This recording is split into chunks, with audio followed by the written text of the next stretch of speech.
Hello guys, once again welcome back to my channel. Bharatanatyam 2 Mohiniyattam എന്ന് പറഞ്ഞ cinema കണ്ടിരിക്കുകയാണ്. സംവിധാനം കൃഷ്ണദാസ് മുരളി, പിന്നീട് എഴുതിയിരിക്കുന്നത് കൃഷ്ണദാസ് മുരളിയും പിന്നെ വിഷ്ണു ആർ പ്രദീപ് എന്ന് പറഞ്ഞ ഒരു പുള്ളിയും കൂടാണ് എഴുതിയിരിക്കുന്നത്. Producers Lini Mariam David, Saiju Kurup, Anupama B Nambiar, KM Salman. ഇവർ 4 പേരും കൂടെയാണ് പ്രൊഡ്യൂസ് ചെയ്തിരിക്കുന്നത്. മ്യൂസിക് ബൈ എൽട്രോണിക് കിളി, നമ്മുടെ മറ്റേ ബനാന പാട്ടൊക്കെ പാടിയതാ എന്തോ ഈ പുള്ളിയാണ്. സിനിമാറ്റോഗ്രാഫി ബൈ ബബ്ലു അജ്ജു കൊള്ളാം, നല്ലൊരു പേര്. എല്ലാം പറയാം. ഷഫീഖ് VB ആണ് എഡിറ്റ് ചെയ്തിരിക്കുന്നത്. Art director Diljith Das. Sound department കുറച്ച് പേരുണ്ട്. വിഷ്വൽ എഫക്ട്സ്, സ്റ്റൺസ് ശ്രാവൺ സത്യ. ടോട്ടലി പറയുമ്പോൾ ഈ സിനിമേൻ്റെ ഒരു ജോണർ എന്ന് പറയുമ്പോൾ ഒരു ഡാർക്ക് ഹ്യൂമർ പടമാണ്. നമ്മൾ ഭരതനാട്യം എന്ന് പറഞ്ഞ സിനിമേൻ്റെ എക്സാക്ട് കണ്ടിന്യൂഷൻ ആണ് ഈ സിനിമ വന്നിരിക്കുന്നത്. ഈ സിനിമയിൽ അഭിനയിച്ചിരിക്കുന്നവർ സൈജു കുറുപ്പ്, ദിവ്യ M. നായർ, ജഗദീഷ് ഏട്ടൻ, സുരാജ് ഏട്ടൻ. ഈ സിനിമയിൽ അഡീഷണൽ ആയിട്ട് വന്ന 2 കഥാപാത്രം, വേറെ കുറച്ച് കഥാപാത്രങ്ങളുണ്ട്.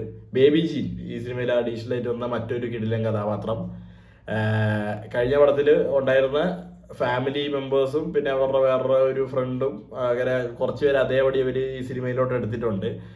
To be honest, first part എനിക്ക് കാര്യമായിട്ട് വർക്കാവാത്തൊരു സിനിമയായിരുന്നു. എനിക്ക് അതിൽ എന്താ പറയുക, മൂകാംബിക യൂണിവേഴ്സ് പരിപാടിയും അവസാനം 2 അമ്മമാരും കൂടി ഒന്നാവുന്ന ആ ഒരു സംഭവവും അവർ ഒരുമിച്ച് ജീവിക്കുന്ന സംഭവം എനിക്ക് സത്യം പറഞ്ഞ കാര്യമായിട്ട് വർക്കായില്ലടേ. എനിക്ക് എന്തെന്ന് അറിഞ്ഞൂടാ, എനിക്കറിഞ്ഞൂടെ. ഞാൻ തിയേറ്ററിൽ പോയി കണ്ട സിനിമയാണ്. എനിക്ക് കണ്ടിട്ട് വലിയ താല്പര്യം തോന്നാത്തതുകൊണ്ട് ഞാൻ എൻ്റെ ഒപ്പീനിയൻ വീഡിയോ പോലും ഇട്ടിട്ടുണ്ടായിരുന്നില്ല. പിന്നീട് ഒരിക്കൽ ഞാൻ ഈ OTT ഇറങ്ങിയപ്പോൾ ഭയങ്കര സംഭവം എന്നൊക്കെ കുറേ ഒരു പറഞ്ഞു കേട്ടപ്പോഴത്തേക്ക് ആണോ എന്നാൽ ഒരിക്കൽ കൂടി കണ്ടു നോക്കാമെന്ന് വിചാരിച്ച് കണ്ടു, ഉറങ്ങി. അങ്ങനെ ഞാൻ വിട്ട ഒരു ഫസ്റ്റ് പാർട്ടാണ്. എനിക്കറിയാം ബാക്കിയുള്ളവർക്ക് ഇഷ്ടപ്പെട്ട് കാണും, പക്ഷേ എനിക്ക് സത്യം പറഞ്ഞാൽ ഫീൽ ഗുഡ് പടങ്ങൾ ഇഷ്ടമാണ്. പക്ഷെ എന്താണെന്ന് അറിയില്ല, ഈ സിനിമ എനിക്ക് അത്രത്തോളം വർക്കായില്ല. മറ്റേ ട്വിൻ ബ്രദേഴ്സ് അവർ 2 പേരും അടിപൊളിയായിരുന്നു. ഇതിലും അടിപൊളിയാണ്. അപ്പോൾ ഞാൻ പറഞ്ഞ പോലെ സൈജു കുറുപ്പ്, ദിവ്യ M. നായർ, പിന്നെ വിജയ് ബാബുണ്ട്, ജഗദീഷ് ഏട്ടൻ, സുരാജ് ഏട്ടൻ, ശ്രീജ രവി കിടിലൻ, ശ്രുതി സുരേഷ് നമ്മുടെ കരിക്കിലൊക്കെ ഉണ്ടായിട്ടുള്ള പുള്ളിക്കാരി അടിപൊളി. ബേബി ജീൻ കലക്കി, സിനിമയിൽ പൊളിച്ചു. വിനയ് ഫോട്ടോ ഉണ്ട്, വിനയ് ഫോട്ടോ കുറച്ചു നേരം വന്ന് അടിപൊളിയാണ്. കലാരഞ്ജനി ചേച്ചി അടിപൊളി, കിടിലൻ ഹ്യൂമർ, കിടിലൻ ടൈമിങ്, ഏറെ എക്സ്പ്രഷൻ, എല്ലാം കൊണ്ടും ഇവരൊക്കെ പീക്കാണ് ഈ സിനിമയിൽ. ഞാൻ പറയാം, നന്ദു പൊതുവാൾ, സന്തോഷ് K. നായർ, ബാലചന്ദ്രൻ ചുള്ളിക്കാട്, അങ്ങനെ ഇഷ്ടം പോലെ പേര് സിനിമയിൽ ഉണ്ട്. അപ്പൊ ഞാൻ പറഞ്ഞില്ലേ, പ്ലോട്ട് എന്ന് പറഞ്ഞാൽ ഡാർക്ക് ഹ്യൂമർ പരിപാടിയാണ്. നിങ്ങൾ ട്രെയിലർ കാണുകയാണെങ്കിൽ നിങ്ങൾക്ക് മനസ്സിലാവും ഇതിലൊരു കൊലപാതകം ഉണ്ടാകുന്നുണ്ട്, ഇവരെ ചുറ്റിപ്പറ്റി കുറെ മിസ്റ്ററി എലമെന്റ്സ് ഒക്കെ ഇറങ്ങി വരുന്നത്. ട്രെയിലർ കണ്ടുകഴിയുമ്പോൾ നമുക്കൊരു ക്യൂരിയോസിറ്റി വന്നു, ഈ സിനിമ ഒന്ന് കാണണം, എന്താ സംഭവം എന്ന് കാണണം. ഞാൻ പറയാണ്, നിങ്ങൾ ടിക്കറ്റ് എടുത്തോ, ഫാമിലി ആയിട്ടായാലും ടിക്കറ്റ് എടുത്തോ. ഡാർക്ക് ഹ്യൂമർ എന്ന് പറഞ്ഞ് തള്ളിക്കളയാനൊന്നുമില്ല, അടിപൊളിയായിട്ട് എടുത്ത് വെച്ചിട്ടുണ്ട് നല്ല രീതിക്ക്.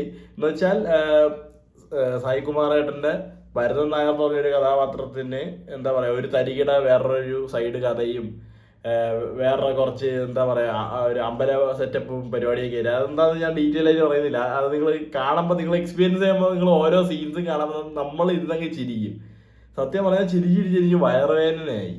ഇവരൊക്കെ സ്പോണ്ടേനിയസ് ആയിട്ട് ചെയ്യുന്ന കുറെ കാര്യങ്ങളും എല്ലാം അടിപൊളിയാണ്. ടോട്ടലി പൈസ വസൂൽ പടം നോക്കുകയാണെങ്കിൽ പറയാം. ഇതിൽ സൈജു കുറുപ്പിന്റെ മറ്റേ ടൈറ്റിൽ കാർഡ് പോലത്തെ ഒരു സാധനം കാണിക്കുന്നുണ്ട്. സൂപ്പർ സ്റ്റാർ രജനീകാന്തിന്റെ ഒരു സംഭവമൊക്കെ വെച്ച് അവര് പുള്ളിന്റെ 150ാമത്തെ ചിത്രമാണത്. അപ്പൊ അങ്ങനത്തെ ഒരു സെറ്റപ്പ് പിടിച്ച് അവര് കാണിക്കുന്നുണ്ട്. പിന്നെ പടം അങ്ങ് കയറി പോവാണ്.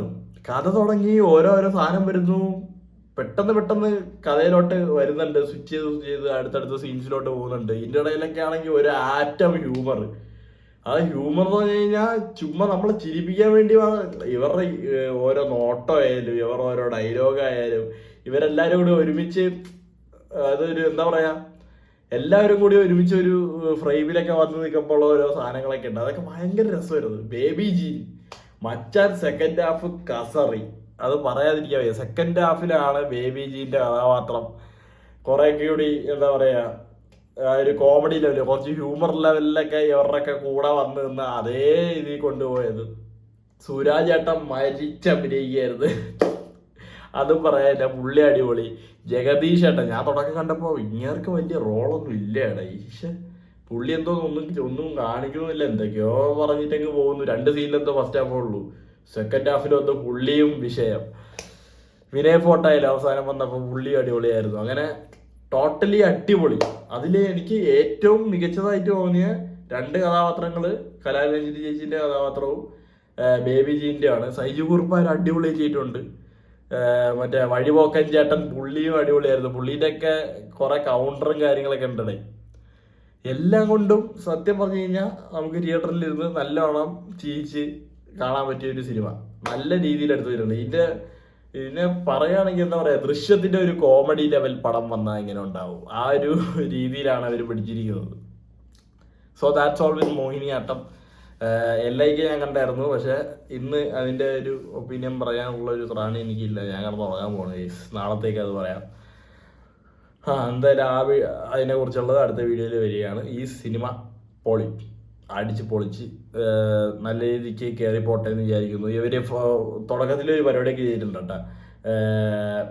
എന്താ മിഥുൻ മാനുവലിന്റെ ഒരു പടം കാണിച്ചിട്ട് മറ്റേ താങ്ക്സ് കാർഡ് കാണിക്കുമല്ലോ തുടക്കത്തില്. അപ്പോൾ മിഥുൻ മാനുവൽ തോമസിന്റെ ഒരു പടം കാണിച്ചിട്ട് ആദ്യത്തെ പടം എന്തോ അതൊരു ഒറ്റ സെക്കൻഡ് എന്തോ കാണിച്ചുള്ളൂ, വായിച്ചെടുക്കാനുള്ള ടൈം കിട്ടിയില്ല. ആദ്യത്തെ പടം ഫ്ലോപ്പായി പോയിട്ട് 2ാമത്തെ പടത്തിൽ കയറി വന്ന ഇങ്ങനെയാണ് നമ്മുടെ ഹീറോ, അങ്ങനത്തെ സംഭവം ആയിരുന്നത്. അത് ഫുള്ള് വായിച്ചെടുക്കാനുള്ള സമയം കിട്ടിയില്ല. അതൊന്ന് ഒരു 3 സെക്കൻഡ് നിർത്തണമായിരുന്നു എല്ലാവർക്കും ഒന്ന് വായിച്ചെടുക്കാനായിട്ട്. അങ്ങനത്തെ ഒരു സംഭവമൊക്കെ അവർ കൊടുത്തു. അപ്പോൾ ഈ സിനിമ കുറച്ച് വർക്കാവുമെന്ന് അവർക്ക് തോന്നുന്നുണ്ടെന്ന് തോന്നുന്നു. സിനിമ കഴിഞ്ഞപ്പോൾ അവർ കാസ്റ്റ് ആൻഡ് ക്രൂ ഫുള്ള് വന്നിട്ടുണ്ടായിരുന്നു ഓഡിയൻസിന്റെ റിയാക്ഷൻ എടുക്കാനായിട്ട്. ശരിക്കും ഇഷ്ടപ്പെട്ടേ, സത്യസന്ധമായിട്ട് പറയാമല്ലോ. ഞാൻ നല്ലോണം ഇരുന്ന് ചിരിച്ചു. ബാക്കിയുള്ള തിയേറ്ററിൽ ഓടി ഫുള്ള് നല്ല ഓണായിരുന്നു. ഞാൻ പറഞ്ഞില്ലേ, ഏജിന്റെ ഒരു പ്രശ്നമൊന്നും എനിക്ക് തോന്നില്ല. കുറേ ചേച്ചിമാരും അമ്മച്ചിമാരൊക്കെ ഇരുന്ന് ചിരിച്ചിരുന്ന് പടം കാണുന്നുണ്ടായിരുന്നു. പിന്നീട് ഭരതനാട്യം എന്നുള്ള സിനിമ മുമ്പ് കണ്ടിട്ടുള്ളവരോ കാണാത്തവരോ ഉണ്ടെങ്കിൽ, കാണാതെ ഈ സിനിമയ്ക്ക് ടിക്കറ്റ് എടുത്തിട്ട് അയ്യോ സിനിമ കണ്ടില്ല ടൈം കിട്ടിയില്ല എന്ന് പേടിക്കുന്നവരുണ്ടെങ്കിൽ അതിനുവേണ്ടി ഒരു സംവിധാനം അവർ ചെയ്തിട്ടുണ്ട്. പടത്തിന്റെ തുടക്കത്തിൽ വെച്ച് ഒരു റീക്യാപ്പ് സംഭവം, പടം ഫുള്ളത് കാണിക്കാൻ തന്നെ പറ്റൂല്ലോ. അപ്പോൾ ഒരു ചെറിയൊരു റീക്യാപ്പ്, എന്താണ് നടന്നത്, എന്താണ് സംഭവങ്ങൾ, ആരൊക്കെ എന്തൊക്കെയാണെന്നുള്ള സംഭവങ്ങൾ കറക്റ്റായിട്ട് അവർ കാണിച്ചു പോയിട്ടുണ്ട്. അപ്പോൾ അതും നമുക്ക് ഗുണമുള്ള ഒരു സംഭവമാണ്. അതൊക്കെ നല്ല രീതിയിൽ നോക്കി കണ്ടും ചെയ്തതിൽ അടിപൊളിയായിട്ടുണ്ട്. കൃഷ്ണദാസ് മുരളി ബ്രോ അടിപൊളി. ടെക്നിക്കൽ വശമൊന്നും പറയുന്നില്ലേ. ഇത് ഒരു ക്യാമറ എടുത്തിരിക്കുന്ന ശൈലി ആയാലും എഡിറ്റ് ചെയ്തിരിക്കുന്ന രീതി ആയാലും കളർ ഗ്രേഡ് ചെയ്തിരിക്കുന്ന എല്ലാം എന്താ പറയുക അടിപൊളിയായിട്ട് തന്നെയുണ്ട്. കുറച്ച് കാരിക്കേച്ചർ ലെവലിലാണ് അവർ എടുത്തിരിക്കുന്നത്. അവരുടെ ആക്ടിങ് ആയാലും കുറച്ച് ഓവർ ദ ടോപ്പാണെന്ന് അറിയാമല്ലോ. അത്രത്തോളം അല്ല, എന്നാലും റിയാലിറ്റിയിൽ നിന്ന് തന്നെ, എന്നാൽ കുറച്ച് എന്താ പറയുക ഫണ്ണി ആക്കി ചെയ്തിട്ടുണ്ട്. അതൊക്കെ അടിപൊളിയായിരുന്നു. മ്യൂസിക് നൈസായിരുന്നു. എല്ലാം കൊണ്ട് കൊള്ളാണേ.